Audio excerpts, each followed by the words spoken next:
Hey guys, welcome to another rig review. Today we have a character dear to my heart, the Iron Giant. It's a rig that I've seen for a while now, and I really haven't touched it because I didn't have time, but I always intended it to be reviewed here in the channel because, those that know how the movie The Iron Giant has influenced animation since he actually first came out, and how awesome Brad Bird, the director of the movie, is, and how knowledgeable he is about animation and filmmaking. So whenever you see Iron Giant, doesn't matter if he's in Ready Player One or in this rig, you always feel a little bit emotional because that movie was so cool. Without further ado, let's get stuck in and let's review this rig. Alright, so welcome. For those that don't know me, I'm Harvey Newman. I like to share my passion for animation, rigging, and things that actually make your show reel better here in this channel every single week. Now, I actually do these reviews based on rigs that actually go up in my Discord server because there's so many people sharing wonderful things on the internet, and there's so many animation things going on in the internet. It's impossible for me to know them all. So I use my Discord server as a filter for things that I know that are going to be absolutely amazing and things that people might want to use for their show reel, such as this Iron Giant rig. So you can see here I loaded up the textures are, simple but actually effective. He looks like a badass, right? And it looks very true to the character in the movies. Very industrial, very geometrical, but with lots of character. Now I'm gonna go as always and review the rig from the bottom up. Now on the bottom right here, you have the offset control visibility on and off, the cog visibility on and off, and then the size of the character. You can actually make him massive or not, which is a good thing for the Iron Giant because he is massive. And then what do we have? We have a controller inside here that it's main inner. Yeah, so I guess if you want to offset your main control from another one, I think it might be useful. And then we have the feet. See what we have here. We have the toe IK. This is cool. Oh, look at that. This is great. It means that we can pivot from here, which is great. I'm guessing the one on the back here might be the same thing. Pivot from the back. I love this. This is really cool because it allows you to kind of like just pick one controller and move it and get some results. I'm always a fan of doing things in the viewport more than doing things in the channel box because we always like it. It's great. Now we have here on the back a leg switch. So I guess it's FK to IK on the leg. So we can just change the FK to IK. Auto volume. I'm guessing this is one stretch it's on. So let's see, root parent, root, and root secondary. Interesting. Probably, maybe we'll have to play with that, see if we get to the bottom of it. Interesting concept. Now, for the foot itself, for the main controller, what do we have? We have pivots on and off. So pivots. Can I switch it on? It's always off. Okay. So toe pivot, ball pivot, heel pivot, rolls, again, ball roll. It's metal, so it's sturdy and is just there's no flex, makes sense. How much of a ball influence do you want? Banking in and out. I like how the rigger actually made this go over what's possible. Sometimes on things like this, even though they don't make sense at first to go past this point because it's all metal and it will be impossible to go past this point here, you probably just want to do that max, right? But it's actually good to do it past the limit, because if you actually want to add like a little blur frame or something quick that the audience cannot see and it's just a snap, then you want to maybe push your poses so they can look a little bit more extreme as you make them, and nobody will actually notice it. If it just happens in a second, nobody would notice it. So it's actually really nice that it's there. We have toe roll. I guess there's no toe, so there's no toe roll. I guess that this controller really doesn't apply.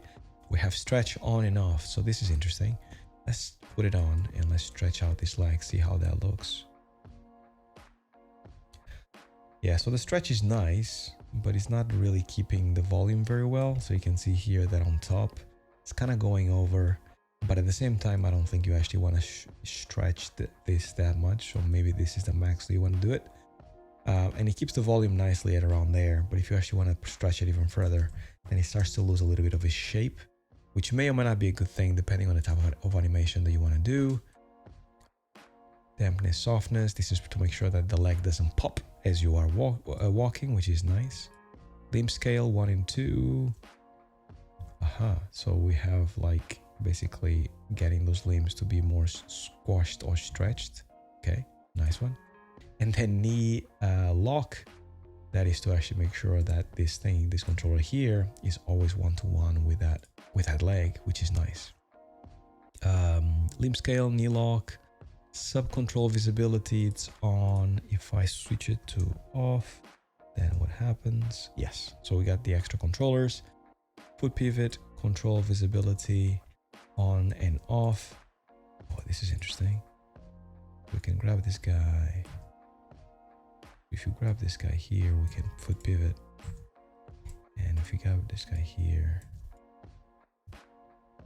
we can we do the same thing as that guy?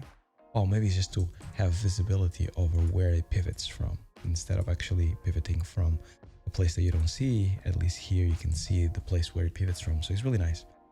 Cool. So it's actually quite detailed foot. I thought it was going to be much simpler because it's a robot. There's not a lot of flexibility to how many things you do in that foot, but it looks quite nice.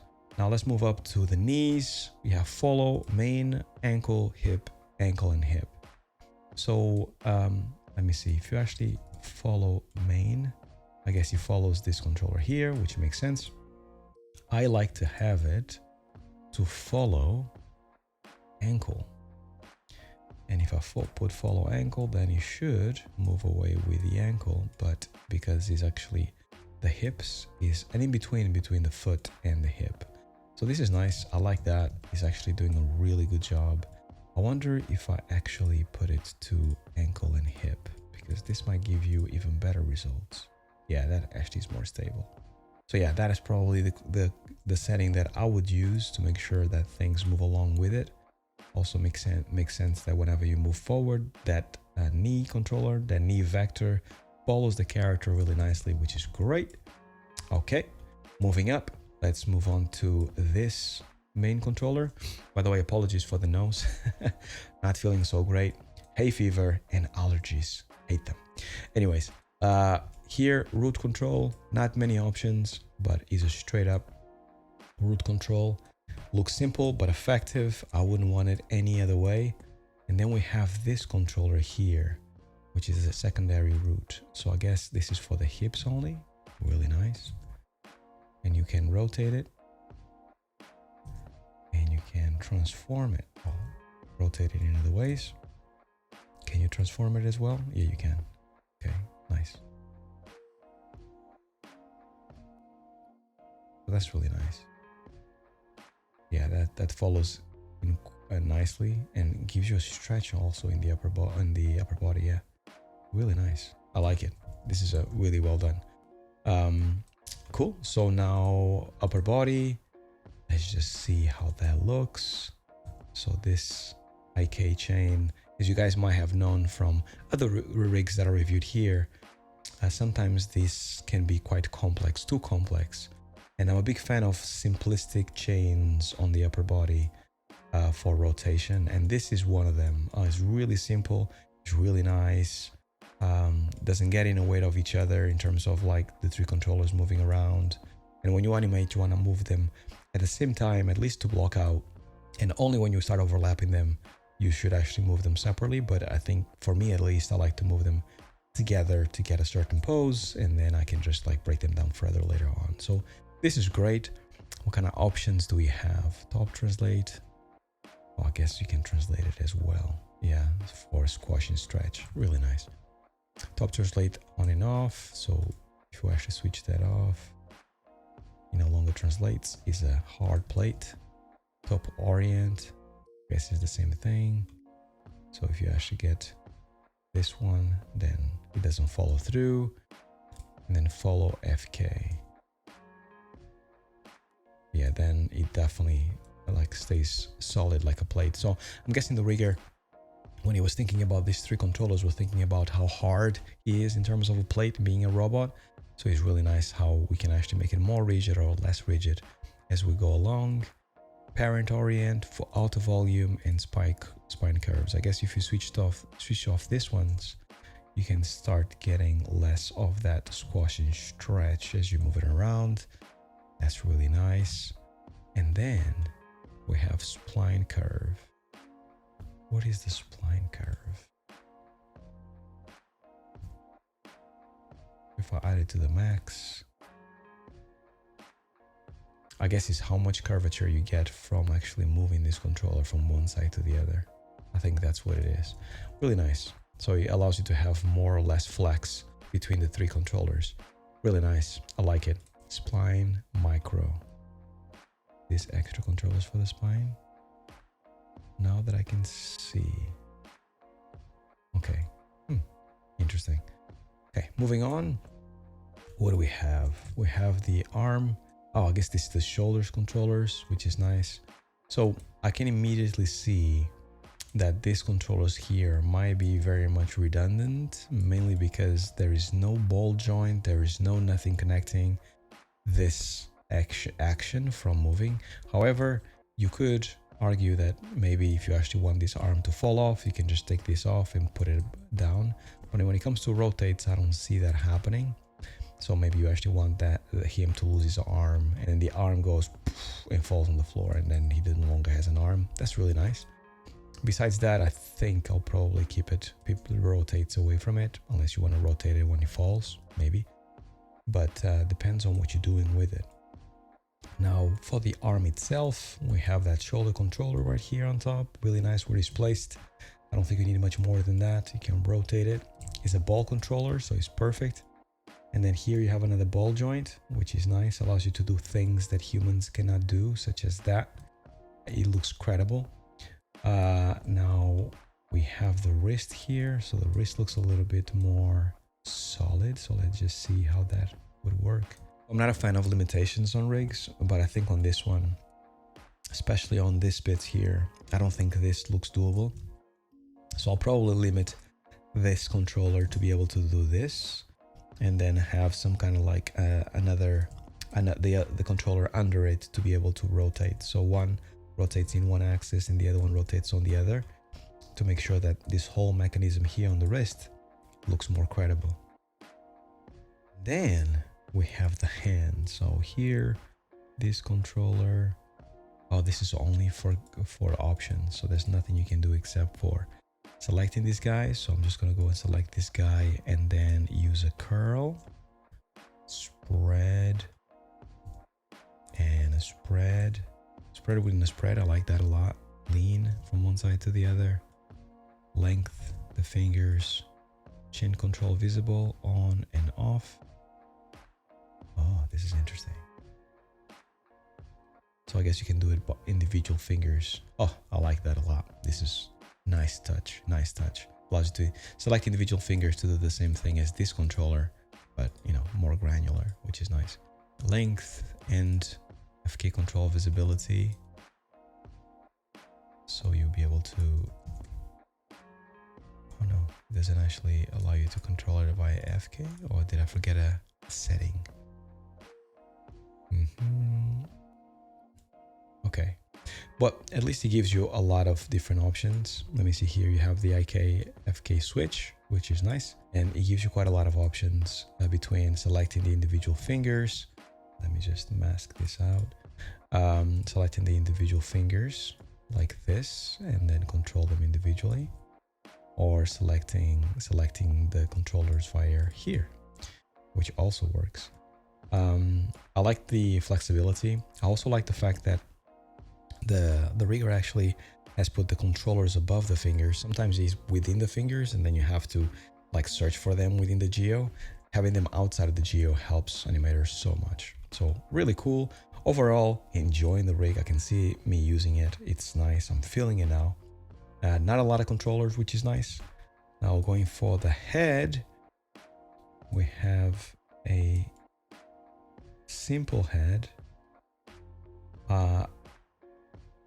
So you have the neck controller right here. Let me see how that deforms. So that's the middle of the neck. And then he has a neck controller at the bottom. I like it. And then the top of the head. So if I move them both, you should get nice like neck flexibility. I like it. So yeah, simple head, nothing much, but at least it looks solid. You have a jaw controller right here. This is the only thing he does. And also, most importantly, when he talks, especially in the cartoons, there's a lot of like side to side movement as he's talking. And this rig seems to allow for it, which is nice. It's not restrained to one axis, which is nice. Now, when animating this, you probably have to be very careful to not go through the chest, but you know, he doesn't move his mouth very much, which is cool. Now, something that I'm not seeing is basically his eye controllers. I would think that these things can move. And then maybe you select the head controller and you see the eyes. So the eye controllers must be hidden somewhere.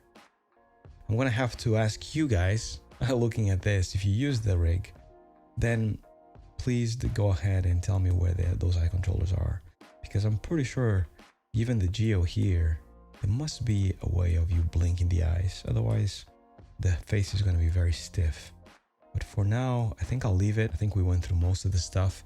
But let me know in the comments below where are the eye controllers. And if you are the rigger, then definitely give me a hint on where people can find it so people can see it in the future. But that's all I had. I hope this is useful to you guys. As always, if you haven't subscribed and you'd like to see more content like this, definitely subscribe, like, comment below. And thanks to my Patreons for all their monthly support. I highly appreciate it. And until the next video, stay well, stay safe. Peace.